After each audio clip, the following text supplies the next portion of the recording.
ஆமா நீ? நான் இந்த ஊருக்கு டிரான்ஸ்ஃபர் ஆகி 6 மாசம் தான் ஆச்சு. What a coincidence. இந்த கார் மட்டும் ரிப்பேர் ஆகலனா உன்னை நான் பார்த்திருப்பேனா? கரெக்ட். ரஹ்மான், இந்த காரை என் டிரைவர் ரிப்பேர் பண்ணி எடுத்துட்டு வந்துருவான். நீ என் கூட வீட்டுக்கு வா. லட்சுமி உன்னை பார்த்தா எவ்வளவு சந்தோஷப்படுவா தெரியுமா? என்னன்னா அது உள்ளூர்லயே இருந்துகிட்டு இங்க வரக்கூடாதா? உங்க உயிர் சிநேகிதர் அவர். அது மட்டும் இல்ல, எனக்கு பிரசவம் பார்த்தவர் நீங்க. ஒரு டெலிபோன் பண்ணக்கூடாதா? என்னம்மா பண்றது? இவன் பெரிய பிசினஸ் மேன். பாம்பேல இருக்கானோ கல்கட்டால இருக்கானோ. அது மட்டும் இல்லாம டெலிபோன் டைரக்டரி பரட்டி பார்த்தா 1000 தனசேகர் இருக்காங்க. யாருன்னு நான் கண்டுபிடிக்கிறது? ஓகே ஓகே, நீ இன்னைக்கு என் கூட லஞ்ச் சாப்பிடுற. பிரியாணி செய்ய சொல்லவா? ஏய், வயசு 50, செகண்ட் பெல் அடிச்சாச்சு 18. டாக்டரே பயப்படுறான் பாத்தியா? பின்னடா பேஷண்ட்டுக்காக நான் உயிரோட.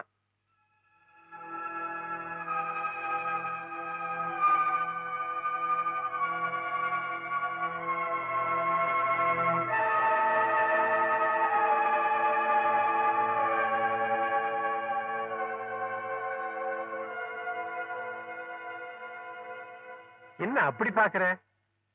யார் இந்த பையன்? என் புள்ள ராஜா. ஆஸ்திக்கு ஒரு பையன், ஆசைக்கு ஒரு பொண்ணு, எல்லாமே இவன் தான்.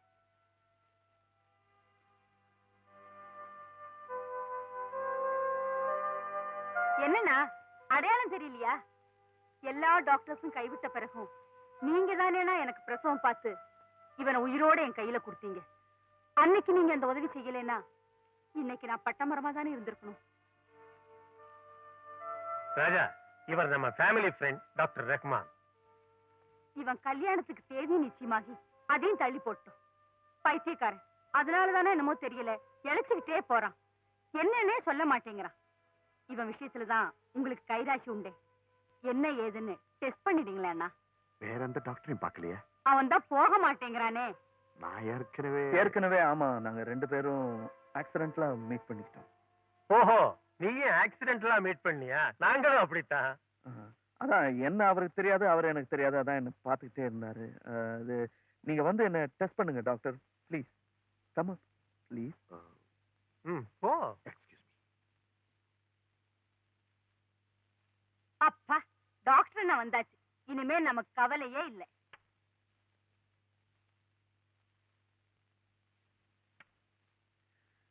வாங்க டாக்டர் அங்கிள். அங்கிள் அங்கிள்னு ரொம்ப சொந்தம் கொண்டாடுறேன்ல. என்ன அப்படி பாக்குறீங்க? என்ன டெஸ்ட் பண்ணுங்களேன். டெஸ்டா? வியாதி இருந்தாதானப்பா டெஸ்ட் வேணும். You are perfectly all right Raja. Perfectly all right. Yes, I am perfectly all right. Anyhow, வந்ததுக்கு ஏதாவது மருந்து கொடுத்துட்டு போங்களேன். மருந்தா? எதுக்குப்பா? கேன்சருக்கு, புற்றுநோய். யார் சொல்லியிருப்பாங்கன்னு யோசிக்கிறீங்களா? நானா தெரிஞ்சுக்கிட்டேன். ராதா வீட்டுல நான் சுயநலம் இல்லாம இருக்கும்போது நீங்க அங்க வந்தது, எனக்கு என்ன வியாதிங்கிறத ராதா கிட்ட சொன்னது, நான் ரொம்ப நாள் உயிரோட இருக்க மாட்டேன்னு என் சாவுக்கு தேதி குறிச்சது, எல்லாமே தெரியும். ஆனா ஒண்ணு டாக்டர், உயிர் வாழற பலம் என் உடம்புல குறைஞ்சுக்கிட்டே வருதே தவிர சாக போறோமேங்கிற பயம் எனக்கு கொஞ்சம் கூட இல்லை. சிகரெட் ரொம்ப பிடிக்கிற போல் இருக்கு, கொஞ்சம் குறைச்சிக்கலாமே. குறைச்சுக்கிட்டா குறைச்சிருவேன். ஏன்பா இப்படி எல்லாம் பேசுறேன்? மொத்தமா பேச்சு நிற்க போதே, இப்பவே எல்லாத்தையும் பேசிடலாம். டாக்டர், உங்களால இந்த துக்கத்தை தாங்க முடியாம தயவு செய்து இதெல்லாம் போய் எங்க அம்மா அப்பா கிட்ட சொல்லிடாதீங்க. என்னத்தான் உங்களால பழைக்க வைக்க முடியல, இதெல்லாம் போய் அவங்க கிட்ட சொல்லி அவங்கள சாகடிச்சிடாதீங்க ப்ளீஸ். மை சன், உங்க அம்மாவுக்கு பிரசவம் பார்க்கும்போது நீ பிறக்கிற டைம் சொன்னவன். ஆனா நானே இப்ப நீ சாக போற டைமையும் சொல்லுவேன்னு எதிர்பார்க்கவே இல்லப்பா.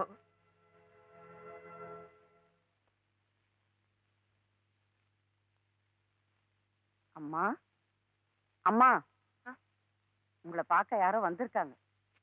ராஜாவை தவிர யாரையும் உள்ள விட வேண்டாம்னு சொன்னல. வந்திருக்கிறது ஆம்பளை இல்லம்மா, யாரோ ஒரு பொண்ணு. யாரு? நானும் விசாரிக்கல, அவங்களும் சொல்லல. பார்த்தா பெரிய இடத்து பொண்ணு மாதிரி இருக்கு.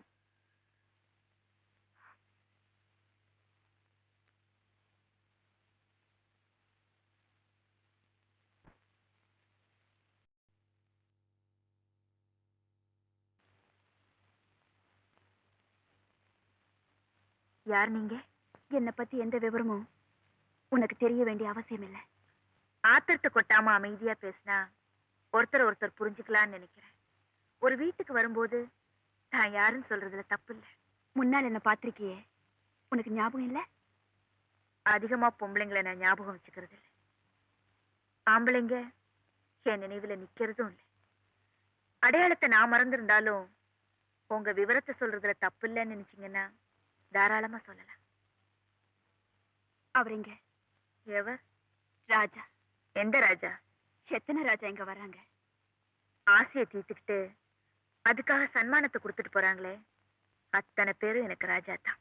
உனக்கு வர வாடிக்கை ராஜாவெல்லாம் பத்தி நான் கேட்கல. இந்த நரகத்தை சொர்க்கமா நினைச்சேன். உன்னை என்னமோ தேவதையா மதிச்சு உன்னோட ராப்பகலா குடிச்சு கும்மாளம் போடுறாரே, அந்த புத்தி கெட்ட ராஜசேகர், அந்த ராஜா அவர்தான் இங்கன்னு கேக்குறேன். பக்தர்கள் பூஜை நடத்த விரும்பும் போதுதான் வருவாங்க. அதான் எப்போ? நேரம் வரும்போது. அந்த நேரம் எப்போ? ஒவ்வொருத்தருக்கும் ஒவ்வொரு நேரம். சில பேருக்கு கால நேர பூஜை பிடிக்கும், சில பேருக்கு சாயந்தரம், ரொம்ப பேருக்கு ராத்திரி பூஜை தான் ரொம்ப பிடிக்கும். பக்தி பிரவாகத்துல அன்னாட தீர்த்தத்தோட வர பக்தர்களுக்கு நேரம் ஏது, காலம் ஏது? ஓ, இன்னைக்கு யாரு? ராஜாவை தான் பிக்ஸ் பண்ணிருக்கியா? தெருவுல போறவங்கள வான்னு கூப்பிட நான் ஒண்ணு மூர் மார்க்கெட் நடத்தல. இது சினிமா தியேட்டர் மாதிரி. ஓடுற படத்தை பார்க்க டிக்கெட் வாங்கிக்கிட்டு உள்ள வராங்க. ஓஹோன்னு ரசிச்சாங்கன்னா திரும்ப திரும்ப வருவாங்க. அவ்வளவுதான். யாரையும் வற்புறுத்தி தியேட்டருக்கு படம் பார்க்க வாங்கன்னு சொல்றது இல்லை. அப்போ வரவங்க சொந்தமாவே ரசிக்க வராங்க, இங்க இருக்கிறவங்க அதுக்கு டிக்கெட் வசூலிக்கிறாங்க. அப்படித்தானே? உன் டிக்கெட் ரேட் எவ்வளவு? அது கிளாஸை பொறுத்து இருக்கு. High class, first class, second class. ராஜாவோட கிளாஸ் இது. அவர் எந்த ரேட்டை கொடுத்து உன்னை ரசிக்கிறாரு அது சொல்லு. அவர் இந்த தியேட்டருக்கே வராம இருக்கிறதுக்கு நீ உன் ரசிகனுக்கு என்ன நஷ்ட ஈடு கேட்கிற அதையும் சொல்லு. அந்த பணத்தோட நான் தயாரா வந்திருக்கேன். எவ்வளவு கொண்டு வந்திருக்கீங்க? 25,000 ரூபாய். போதுமா? அப்போ ராஜாவை நீங்க விலைக்கு வாங்க வந்திருக்கீங்க. விலை கேட்கிற கடை தானே இது. இதுல நான் என்ன விவகாரமா பண்ண முடியும்? பணத்தை கொடுக்குறேன், ராஜாவை திருப்பி அனுப்பிடு.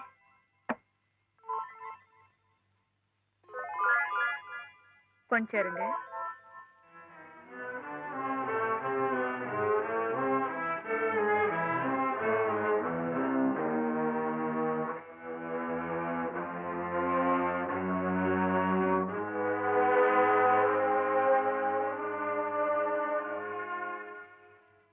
இந்தாங்க. இதுல மொத்தம் 50,000 ரூபாய் இருக்கு.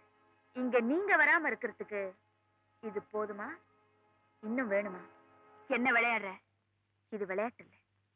வியாபாரத்துல ஒருத்தரையே வாங்க நம்ம 2 பேரும் போட்டி போடுறோம். உங்களுக்கும் அவர் தேவை, எனக்கும் அவர் தேவை. உங்க விலை 25,000 ரூபாய், என் விலை 50,000 ரூபாய். எப்பவுமே அதிகமா விலை கொடுக்கறவங்களுக்கு தான் பொருள் சொந்தம். இதோ பாருங்க, நீங்க கொண்டு வந்த பணம் உங்க அப்பா சம்பாதிச்சதோ இல்ல உங்க அண்ணன் சம்பாதிச்சதோ, ஆனா இது நானே சம்பாதிச்ச பணம். என் சதைய புழிஞ்சி என்ன பொண்ணா நினைக்காம புரட்டி புரட்டி எடுத்தாங்களே, அந்த வெறி பிடிச்ச பெரியவங்க கொடுத்த பணம். அவங்க கொடுக்கிற ஆதரவு தான் உன்னை இவ்வளவு தைரியமா பேச சொல்லுதுல்ல. ஒரு இதயம் கெட்ட மனுஷனை நம்பி இவ்வளவு தூரம் வந்தேன் பாரு. என்ன சொல்றேன்? அந்த ஆள் இனிமே எங்க சுத்தினா எனக்கு என்ன, எவ்வளோட இருந்தா எனக்கு என்ன? அவரை என்ன தூக்கி எறிஞ்சிட்ட போது எனக்கும் தூக்கி எறியறதுக்கு மானம் இருக்கு, ரோஷம் இருக்கு. இது பாரு, ஒண்ணு மட்டும் சொல்றேன். என் ஆசைக்காக சுத்தி சுத்தி வந்து இப்ப என்ன குப்பையா எடுத்து தெரிஞ்சாரே, அதே மாதிரி உனக்கும் அவர் குட் பை சொல்றதுக்கு ரொம்ப நாள் ஆகாது. உனக்கு என்ன, வந்தவன் யாருன்னு விசாரிக்கிறவளா, போறவன் யாருன்னு கவலைப்படுறவளா? இந்த ராஜா இல்லைன்னா இன்னொரு மந்திரி வர போறா. ஆசைக்கு பொண்ணை மாத்திரணும், காசுக்கு ஆணை மாத்திரணும் பொருத்தமா சேர்ந்திருக்கீங்க. கரெக்ட், சரியான ஜோடி. என்ன வேணா சொல்லுங்க, அவரை அலட்சியப்படுத்துறீங்க? அவரை? அப்படி என்ன ராஜா உனக்கு? தெய்வம். ஆமா, அவர் ஒரு பெரிய தெய்வம். இவ மலருக்கு மலர் தேன் குடிக்க போற இவங்க எல்லாம் தெய்வமா? மலர்னு சொன்னீங்களே, அந்த வார்த்தையை மறந்துடாதீங்க. தான் ஆசைப்பட்ட அந்த மலர் தவறி புழுதியில விழுந்து மண்ணோட மண்ணாயிடக்கூடாதுன்னு தான் அவர் பாடுபடுறாரு. அவர் என்ன நாடி வர்றதுக்கும் உங்களை விட்டு விலகி ஓடுறதுக்கும் நிச்சயமா சத்தியமா ஒரு காரணம் இருக்கு. அப்படி என்ன காரணம் சொல்லு? என்ன காரணம்? தேவி அவர் உங்க கல்யாணம் பண்ணினா? ராதா, என்ன அவகிட்ட வளரிட்டு இருக்க? இல்லைங்க, இவங்க.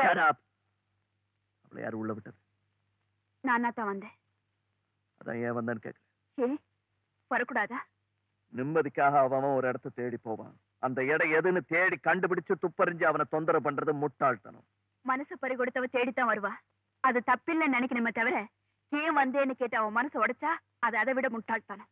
Bravo, Bravo. மனச பத்தி நீ பேசுறியா? மனசுனா என்னன்னு அர்த்தம் புரிஞ்சவங்க அதை பத்தி பேசினா அதை நான் ஒத்துக்குவேன். ஆனா அதை பத்தி உனக்கு ஒண்ணுமே தெரியாது. தெரிஞ்சிருந்தா ஆரம்பத்திலேயே என்ன நீ அப்படி தூக்கி அடிச்சிருக்க மாட்டேன். என்னமோ இந்த உலகத்திலே நீதான் பெரிய அழகின்னு உனக்கு எண்ணம். அதனாலதான் ஒவ்வொரு கட்டத்திலையும் நீ உதாசீனப்படுத்துற. உன்னை விட்டா எனக்கு வேற பொண்ணே கிடைக்க மாட்டாளா? உன் அகம்பாவத்தை அடக்கணும், உன்னை அடிமையாக்கணும்னு நினைச்சேன். அதுக்காகத்தான் இவ்வளவு நாடகமும் போட்டேன். என்ன நோகடிச்ச உன்னை ஆசையாலேயே சாகடிக்கணுங்கிற வெறிதான் கல்யாணம் வரைக்கும் இதை கொண்டு வந்தேன். அதுக்காகத்தான் பத்திரிக்கையும் அடிச்சேன். நீ பெருமையில பூரிச்சு நிற்கும் போது உன் தலகணத்தை தரமட்டமாக்கணும்னு நினைச்சேன். அதுக்காகத்தான் முகூர்த்தத்தை நானே தள்ளி போட்டேன். இவ்வளவு வினையும் என் விளையாட்டா செஞ்ச தெரியுமா? ஆரம்பத்துல உன்னை நான் நாயா சுத்தி வரும்போது என்ன மனுஷனா கூட நீ மதிக்கல. அதுக்கு பழி வாங்கணும்னு நினைச்சேன். நான் ஜெயிச்சிட்டேன். Aren't you going to congratulate me, dear? இந்த உலகத்துக்கே தெரியும் நானும் நீயும் காதலர்கள். இந்த ஊருக்கே தெரியும் கல்யாண பத்திரிக்கை அடிச்சு நம்ம முகூர்த்தம் நின்னு போச்சுன்னு. So not only me, no bloody idiot will marry you. என் கைதான் உன் கழுத்துல தாலி கட்டணும்னு எல்லாருக்கும் தெரியும். ஆனா அது கண்டிப்பா நடக்காது. நாம உல்லாசமா இந்த உலகத்தெல்லாம் சுத்தி வரும்போது எல்லா பயலும் பார்த்திருக்கான். சோ எந்த முட்டா பயலும் சத்தியமா உன் கழுத்துல தாலி கட்ட மாட்டாண்டி. இந்த நிலைமைக்கு தான் உன்னை கொண்டு வரணும்னு நினைச்சேன். கொண்டு வந்துட்டேன். இப்ப புரியுதா ராஜா யாருன்னு? Get out. I said get out.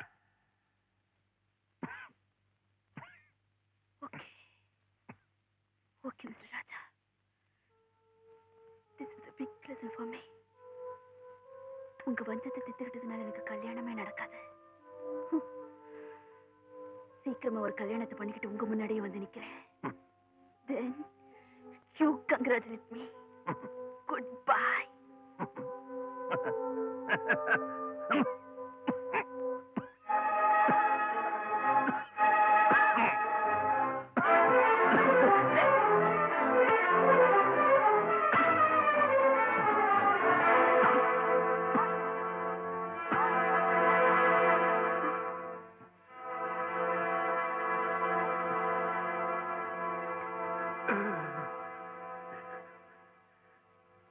Radha, எனக்கு தேவி மேல கோவம் இல்ல ராதா.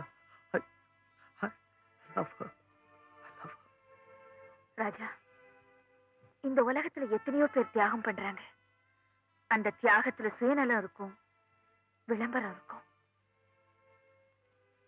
ஆனா நீங்க உங்க ஆசைக்கு தீய வச்சுட்டு அவங்க வாழ்க்கைக்கு விளக்கேத்தி வச்சிருக்கீங்க.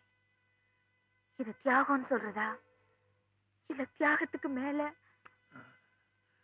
ராதா, நான் தேவிய கோவமா பேசினே தவிர என் மனசு துடிச்சது எனக்கு தான் தெரியும். அவ்வளவு பாவம் பழசையெல்லாம் நினைச்சு ரொம்ப துடிச்சு போயிருப்பா. நான் என்ன பண்ணுவேன் ராதா? நான் என்ன பண்ணுவேன்? எனக்கு ஒரு ஆசை, இந்த உலகம் அழியிற வரைக்கும் எந்த காதலர்களுக்கு ஏன் கதி வரக்கூடாது. ராஜா,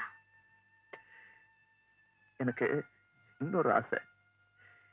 என் சாவுக்கு தேதி குறிச்ச ஆண்டவன் தயவு செஞ்சு நாளை தள்ளி போட்டு தேவிய கல்யாண கோலத்துல பார்க்க வச்சுட்டான்னா நான் நிம்மதியா செத்து போயிடுவேன். ராஜா, ராஜா, உங்களை மாதிரியே எனக்கும் ஒரு ஆசை இருக்கு. தாசி குலத்துல பிறந்த என் தாய்க்கு நான் ஒரே மகளா பிறந்தேன். என் அம்மா நான் இந்த தொழிலுக்கு வரக்கூடாது, வாழ்க்கையில ரொம்ப மேல போகணும்னு ஆசைப்பட்டாங்க. நானும் மேலதான் போனேன், ஏர் ஹோஸ்டஸ். ஆனா விதி என்ன கீழே தள்ளிடுச்சு. பரம்பரை தொழிலுக்கே வந்துட்டேன். கடவுளனை ஏமாத்திட்டாரு ராஜா. ஆனா என் மனசுக்குள்ள எனக்கு ஒரு ஆசை, நானும் யாராவது ஒருத்தருக்கு மனைவியா வாழணும்னு. ராஜா, ப்ளீஸ் என் ஆசையை நிறைவேற்றி வைப்பீங்களா? கேட்க யோக்கியது இல்லாதவதா இருந்தாலும் கொஞ்ச நாள் சுமங்கலியா இருந்தா அதுவே எனக்கு போதும். ஏன் தெரியுமா ராஜா, நான் பணமா போகும்போது தேவடியா போராடான்னு கேவலமா சொல்ல மாட்டாங்க. ஒருத்தனுக்கு தாலி கட்டிக்கிட்டவ போறான்னு கௌரவமா சொல்லுவாங்க. தயவு செஞ்சு இதை மட்டும் மறுத்துறாதீங்க ராஜா. எந்த பாவத்துக்காக எனக்கு இந்த வியாதி வந்ததோ தெரியல. ஆனா அதுக்கு பிராயச்சித்தமா உன் கழுத்துல தாலி கட்டுறதுல தப்பே இல்லை.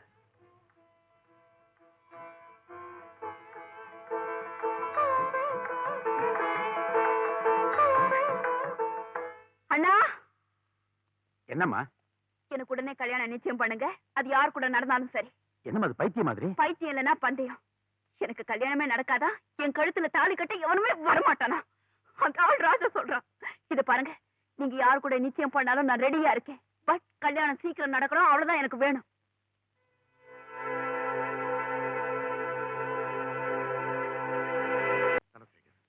உன்னால எனக்கு ஒரு உதவி ஆகணும். பை ஆல் மீன்ஸ், என்ன ஹெல்ப்? நான் ஒரு ப்ராப்ளத்துல மாட்டிக்கிட்டு இருக்கேன். ப்ராப்ளத்தை சால்வ் பண்ணணும், அதானே? ஆமா, அது உன்னாலதான் முடியும். Tell me. ஒரு பேஷண்ட் கொஞ்ச நாளைக்கு முன்னாடி என்கிட்ட வந்தான். பேஷண்ட்னா டாக்டர் கிட்ட தான் வருவான். No jokes please. I am sorry. அவனுக்கு லங் கேன்சர். அவன் ரொம்ப சீக்கிரம் செத்துருவான் நான் தெரிஞ்சுக்கிட்டேன். ஐ see. பேஷண்ட்டுக்கு வயசு என்ன? எங்கேஜ். அவனுக்கு இன்னும் கல்யாணம் ஆகல. அவனுக்கு இந்த வியாதியை பத்தி தெரியுமா? தெரியும். ஆனா அவன் சாக போற மேட்டரை பத்தி அவங்க அப்பா அம்மாவுக்கு தெரியக்கூடாதுன்னு என்கிட்ட சத்தியம் வாங்கிட்டான். ஐ see. இப்ப அந்த பையன் பொசிஷன் ரொம்ப சீரியஸ். இன்னைக்கோ நாளைக்கோ இருக்கான். அவனுக்கு நான் கொடுத்த சத்தியத்தை மறந்து அவனை பெத்தவங்க கிட்ட உண்மையை சொல்லி ஆகணும். கண்டிப்பா சொல்லணும். அவன் அப்பா கிட்டயாவது உடனே சொல்லிடு. அந்த தகப்பனுக்கு இதை தாங்கக்கூடிய தைரியம் இருக்குன்னு நினைக்கிறியா? தைரியத்தை வரவழைச்சுக்கணும். போற உயிரை யாராலையும் தடுக்க முடியாது. சரி, உனக்கு அந்த தைரியம் இருக்கா? ரஹ்மான், ஆஸ் a father உனக்கு அந்த தைரியம் இருக்கான்னு கேக்குறேன். எனக்கு ஏன்டா அந்த பொசிஷன் வரப்போகுது? வந்தாச்சு வந்தாச்சு மை டியர் ஃப்ரெண்ட். அந்த பையன் வேற யாரும் இல்லை, ஒரே மகன் ராஜா.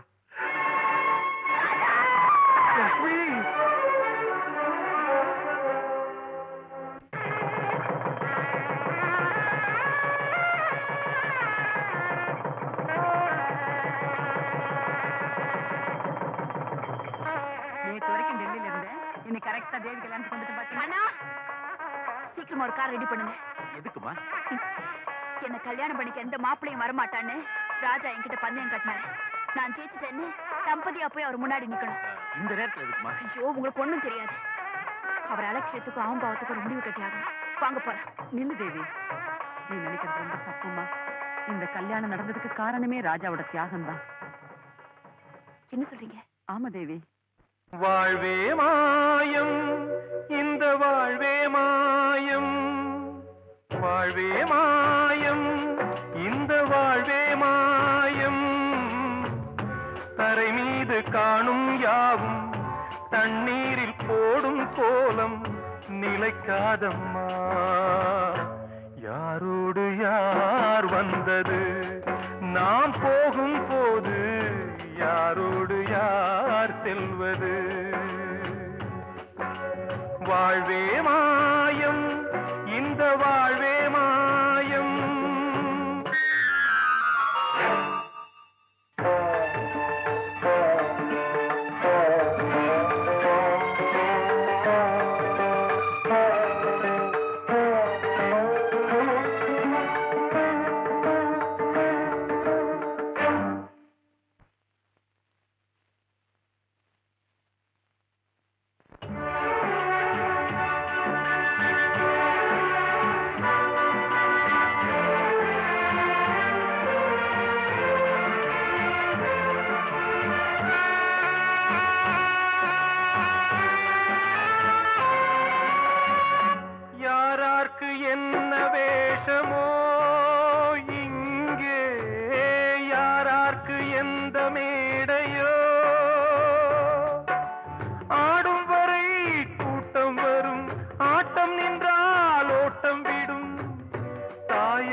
வெந்தது மெய் என்று மேனியை யார் சொன்னது வாழ்வே